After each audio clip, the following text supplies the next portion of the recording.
Homemade সব ধরনের আইটেমগুলো কিন্তু অনেক বেশি কদর থাকে, কারণ হোমমেড আইটেমগুলো অনেক স্বাস্থ্যসম্মত উপায়ে তৈরি করা হয় আর খেতেও কিন্তু অনেক বেশি টেস্টি হয়। তো আমি চেষ্টা করি সব সময় হোমমেড জিনিসপত্র তৈরি করার জন্য। তো এখানে আর কি আধা কেজি দুধ আমি জাল দিয়ে নিয়েছিলাম, তার ভিতরে আমি 1 প্যাকেট আর কি গুঁড়া দুধ দিয়ে দিয়েছিলাম। আর এখন আর কি এই তো মাটির পাত্রটা কিনে নিয়ে আসছিলাম, তো এই পাত্রে আমি দইটা বসাবো। টক দইটাকে ভালো মতো একটু ফেটে নিতে হবে, তো ফেটে নিচ্ছিলাম আর বাটিতে একটু মাখিয়ে নিলাম যাতে করে দইটা ভালো মতো বসে। এখন ফেটিয়ে রাখা দইয়ের ভিতরে আমি জাল করা দুধটা ঢেলে দিলাম, ঢেলে দিয়ে ভালো করে মিক্স করে নিব। খেয়াল রাখতে হবে যাতে টক দইটা ভালোভাবে মিশে যায় একদম স্মুথলি।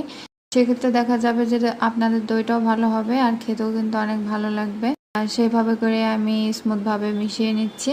আর এখন আর কি আমি দইয়ের যে পাত্রে আমি দই